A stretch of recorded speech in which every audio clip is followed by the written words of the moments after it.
Hello, magandang araw sa lahat mga Kanyobi Anglers. Welcome to my channel, GA Newbie Anglers TV. Dito pala ako ngayon sa isang tindahan mga Kanyobi para bibili ako ng rod.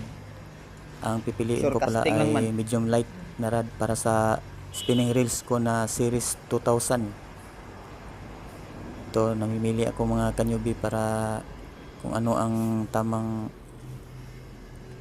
nito, ipares. Dito nagtitingin-tingin din ako sa mga spinning reels dito, marami din sila, marami kang pagpipilian, mga lure, mga kagamitan, yung hook ang gagamitin mo dyan mga kanyubi.